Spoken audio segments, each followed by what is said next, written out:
Hello, investors and traders, and welcome to the weekly market report. I'm AJ Monte, and this is a one-year daily candle chart of the volatility index, ticker symbol VIX. As I usually do, I've left my lines on the chart from the previous week's report so you can see how this analysis works out. And right here, as I zoom in, you'll see that I put out a 2-week forecast on the VIX. The week before last, I drew this line just in the exact angle, just like that. And it was more or less mirroring the angles that we saw in past rallies. And I said that the VIX would most likely hit that target, which was 25 on that scale right there. And you can see today, the VIX hit a high of 25.14. So that target is hit. But what does that mean for next week? Well, we have to look at this because we got a lot going on this week in the markets overall. If you look at this particular candle right here, this is known as a shooting star. It's like an inverted hammer, except it's at the end of an upward leg here. And with that, when you see these long shadows, it means that the stock is getting some pressure on the sell side. And the volatility index is traded by many option traders, and you can go directional with it. But when you see a long shadow above that candle, it generally means that we're getting ready to sell off a little bit. If I go back in the past, you'll see here is a long shadow. Here is a long shadow. And you see back here, long shadows above the candle, right here as well. And what happened? Prices dropped. Now, I'm not expecting this to drop in a big way.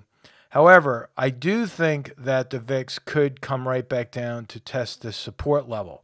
So I'm expecting the VIX to do a little bit of this, and I'm going to do another 2-week forecast because we have shortened trading weeks coming up for Christmas and New Year's.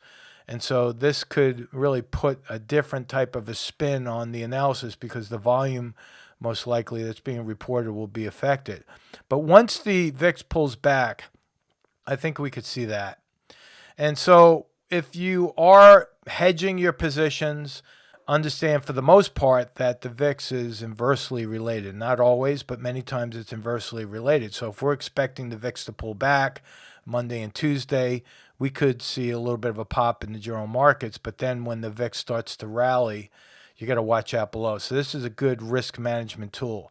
Another thing that you want to keep an eye on is the CCI down here.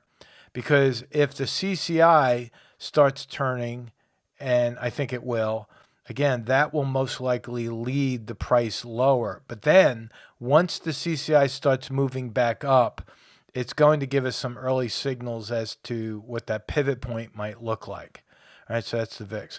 Now, if you look at the SPY, which is the S&P 500 ETF, left my lines on this chart as well, and I did something different, very different than what I usually do. I didn't put short-term price targets out. What I did is I identified the most recent support levels. Okay, now the support levels are being used now to gauge our risk points, especially for those who are long the market right now. And I said last week that this is a support level from the bottom of that hammer. And I said, if you are trading anything in the S&P and you're long, you want to be putting your stop somewhere below that support level. Hence the reason why I have that little hash mark there. Now down below, we still have some open gaps. So again, while I think the S&P could go up just a little bit, I do think the reverse will happen where we could pull back and test that support. Now, if you are long any of the S&P stocks or if you're long any Dow stocks and the market does not pull back, then you have not lost a single thing. Why? Because you are putting your stop below the support level. So in other words, if the price goes higher and you have your stop down here, then guess what? You now have an opportunity to move your stop up to the next support level. And so that's what the S&P looks like right now under the SPY. Now, if we look at the diamonds, I'm going to switch right to that. Same thing. What did I do? I'm identifying the support levels. Here's the support level, very similar hammer pattern. We have our stop area right in this area right here, right at that price. That's right around the 294 level right there. And we have gaps below the market again. Now, for the diamonds, I tell people all the time, if you're long and you could almost feel that the market is getting a little tired, and we're not racing to set new highs. We are at highs, but we're not racing and storming up to the highs. Why? Because there's a lot of people that are focused on this monthly chart that is showing this megaphone pattern here. This is a megaphone top, broadening top. And so if you are long anything, you really should be protecting, based on this pattern here, protecting against your downside. And what that means is if you get stopped out, move to cash and maybe reverse your position to the downside. Nothing wrong with that. In fact, we make more money on the way down faster than on the way up because fear is the factor there. It's a fear factor. People tend to fear, and that fear pushes prices down much more quickly than prices rally. And we saw that January, February, March in that pandemic. People feared that, oh, the world's coming to an end. The U.S. economy is going to come crashing. So again, keep an eye on the monthly charts. Gauge your risk according to the support levels, and I think you'll do just fine. Now, if I look at the Russell 2000, this one did the best out of all of them. But look, we now have this megaphone pattern forming. See this? And we have not pulled back from this yet.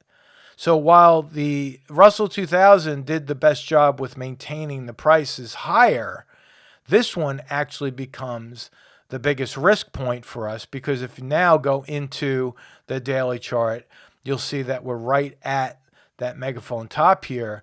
And notice down below as I zoom in, I'll erase this, but I'll continue to draw this.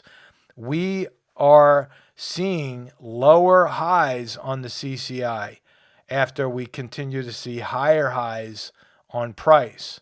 That's known as a negative divergence. Now again, we just got finished setting higher highs on the IWM, but notice down here as I magnify that, that's a sell signal.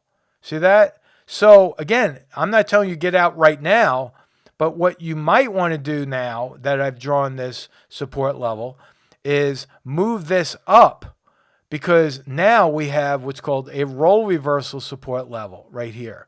So the former resistance here, broken here, turns into new support here. So if you are long stocks in the small cap area here, you're going to take the stop and move it up to just under that 20-period moving average and just under that support level. It's really as simple as that. It's called trailing the stop. You're more or less stepping up and protecting your profits along the way, because if you get stopped out, you're stopped out at a profit. And now what you've done is you've created a situation where you now have more buying power to participate after the markets have sold off, and now they're looking to find new bottoms. You see, so this is the beauty about having a strategy in trading, is that you can absolutely have those points where you can create some cash for yourself. All right, now this is really interesting because the Qs almost closed with a weekly bearish engulfing pattern today. At one point, we were down below 300, and it was almost midday, and this thing was completely red. And I'm thinking, oh boy, this is going to be a rough week next week. But guess what? On the close, we bounced back, and we did not complete that bearish engulfing pattern on the weekly. But with that said, notice we have a higher high from last week and a higher low. See that? That is what defines an upward trend. But look down below. CCI is going down. So what I'm going to do is I'm going to maintain this support level right here at 294.39 and recommend that you keep your stop somewhere below that level right there. Okay, so that's the Qs. So I'd like to ask you a favor. If you could, go to the YouTube channel that you're watching right now, click on the subscribe button. Please do that. You're helping everyone, not just me, not just you. You're helping everyone get this information. And please like it. Like it, because the more likes we get, the more it gets pushed up into the menu through the algorithm that YouTube uses, and more people will be exposed, and you're helping those people with managing risk. And finally, if you look down to the bottom, you'll see a button there that looks like the shape of a bell. If you click on that, you'll get notifications as to when I put the trade alert out, and you'll be able to get it. So that's it for now. Have a great weekend, and we will talk to you next week. So long.